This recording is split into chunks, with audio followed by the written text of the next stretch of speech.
Menteri Koordinator Infrastruktur dan Pembangunan Kewilayahan Agus Harimurti Yudhoyono menilai ruang tunggu Bandara Internasional Komodo harus ditambah agar tidak terasa sesak. Hal ini disampaikan seusai melaksanakan agenda pertama, yakni meninjau Bandara Internasional Komodo Labuan Bajo pada Jumat 14 November 2025. Secara keseluruhan, Menko AHY menilai Bandara Internasional Komodo Labuan Bajo ini sudah bagus Tribuners, namun ia tertarik dan juga senang dengan ruang-ruang bandara yang terisi gerai UMKM dari NTT. Informasi selengkapnya saat ini kami telah terhubung dengan wartawan Tribun Flores, rekan Petrus Resantus, silakan laporannya.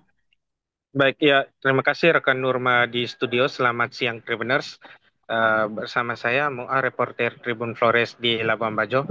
Benar sekali rekan Nurma dan Tribuners bahwa Menteri Koordinator Infrastruktur dan Pembangunan Kewilayahan Agus Harimurti Yudhoyono atau yang akrab disapa AHY menilai ruang tunggu Bandara Internasional Komodo Labuan Bajo harus ditambah agar tidak terasa sesak.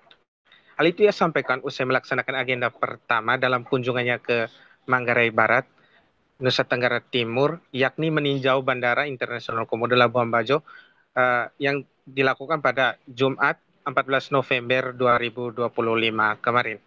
Secara keseluruhan, Menko AHY menilai Bandara Internasional Komodo Labuan Bajo sudah bagus. Ia tertarik dan senang dengan ruang-ruang bandara yang terisi gerai UMKM. Menurut Menko AHY, Bandara Internasional Komodo Labuan Bajo terus mengalami peningkatan yang signifikan setelah COVID-19, yakni kapasitas bandara telah mencapai 1,1 juta penumpang per tahun. Menko AHY mengaku sudah mendengar juga usulan dari Bupati Manggarai Barat, Edi Stasius Endi, terkait pengembangan terminal internasional di Bandara Komodo Labuan Bajo.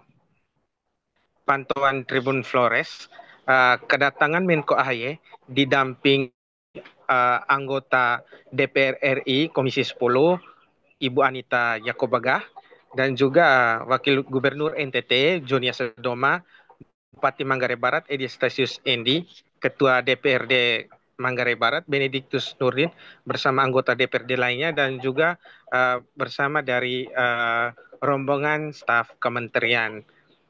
Selain itu juga terlihat dalam peninjauan Kepala Bandara Internasional Komodo CP Triyono mendampingi Menko AHY sembari menjelaskan keadaan setiap ruangan di Bandara Internasional Komodo Labuan Bajo Manggarai Barat.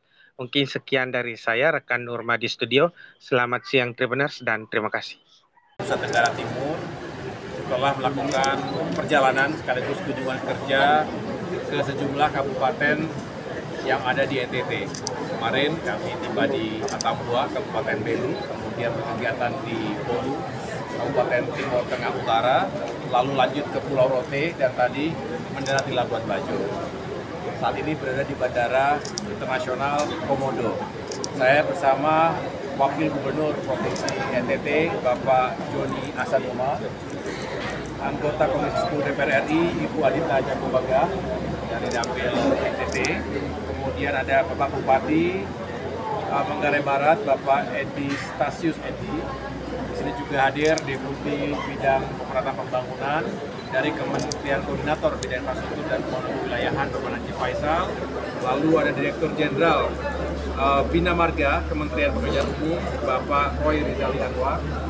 Dan di sini juga ada Kepala Bandar Udara Komodo, Bapak Cepi Triyono. Tadi kami mendapatkan penjelasan bahwa Bandara Internasional Komodo ini terus berupaya untuk meningkatkan arus pariwisata. Saya ulangi, arus penerbangan masuk dan keluar dari Labuan Bajo. Yang menggembirakan setelah COVID telah terjadi peningkatan yang signifikan dari kapasitas bandara 1,1 juta penumpang per tahun. Ini rasanya sudah bisa dicapai, sudah bisa dilampaui. Sampai dengan bulan Oktober dan November, Desember tentunya nanti kita harapkan akan semakin bertambah. Artinya perlu kapasitas yang semakin lega lagi karena tadi sudah sangat optimal, dan mudah-mudahan dengan penguatan perluasan kapasitas kita harapkan juga akan semakin banyak wisatawan yang datang baik secara domestik maupun internasional, karena Labuan Bajo adalah destinasi pariwisata yang berkelas dunia.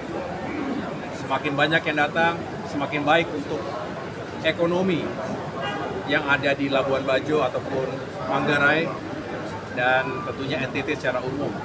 Masyarakat juga bisa terlibat dalam berbagai jenis usaha termasuk di bidang ekonomi kreatif dan UMKM. Lalu setelah dari bandara ini, saya akan meninjau lokasi pembangunan jalan di lintas utara Flores. Ini juga sangat penting karena kalau ini sudah terhubung dengan baik, kita tahu bahwa salah satu tantangan terbesar di NTT adalah infrastruktur dasar berupa jalan-jalan penghubung, jalan-jalan antar wilayah. Baik itu sebetulnya jalan nasional sudah baik, nah yang perlu kita perkuat adalah jalan provinsi dan kabupaten. Tadi Pak Dirjen dari Kementerian PU, Pak Deputi, kita semua sudah satu visi yang sama. Kita ingin perkuat konektivitas antar wilayah ini agar mobilitas baik manusia, barang dan jasa ini semakin baik. Sekali lagi terutama untuk mendukung sektor pariwisata yang terus dikembangkan di Labuan Bajo ini. Saya rasa itu, semoga kita semua bisa terus mengawal dengan baik, pemerintah pusat, provinsi, kabupaten kota, termasuk teman-teman dari DPR. Kalau kita kawal bersama-sama, insya Allah kita akan mencapai progres dengan baik. Pak Menko, ada usulan dari Bupati dan dari untuk pengembangan Bandara Komodo Terminal Internasional. Apakah usulan itu sudah sampai juga di meja Pak Menko? Usulan itu ke Kementerian Perhubungan. Untuk apa? Untuk pengembangan Bandara Komodo ini, membangun terminal internasional gitu, karena ada potensi meledaknya jumlah. Ya, sudah diusulkan dan tadi saya dengar langsung pemaparan beliau. Jadi semoga gayung bersambut. Artinya kita memantau memang ada kebutuhan kita untuk menggenjot sektor pariwisata. Saya bukan Menteri Pariwisata tentunya, tetapi sektor pariwisata sangat bergantung pada infrastrukturnya, pada kemampuan bandara, terminal, juga jalan-jalan yang kita harapkan bisa mempercepat perjalanan siapapun ya yang datang ke Labuan Bajo ataupun NTT secara keseluruhan. Jadi artinya kami juga ingin memberikan dukungan di situ, dan tadi sudah jelas sekali apa yang menjadi visi misi dari bandara ini. Pak Menko, apakah ada penilaian terhadap kondisi bandara ini? Apakah ada penilaian Pak Menko terhadap kondisi bandara ini selama peninjauan tadi? Secara umum bagus ya, artinya yang saya senang juga banyak sekali gerai-gerai UMKM yang menampilkan banyak sekali produk khas NTT, bukan hanya Labuan Bajo, bukan hanya Manggarai, tapi dari berbagai daerah, baik yang sifatnya busana yang bisa dipakai, kain-kain tenun, termasuk juga kuliner, kopinya, dan lain-lain. Termasuk sudah semakin tertata, tadi saya dilaporkan juga seating atau kapasitas untuk ruang tunggu juga baik, tetapi memang karena terbatasnya ruang, terbatasnya ukuran atau dimensi yang ada, kita harus tambah lagi supaya tidak terasa sesak begitu. Oke, cukup ya teman-teman ya. Download Tribun X sekarang, menghadirkan lokal menjadi Indonesia.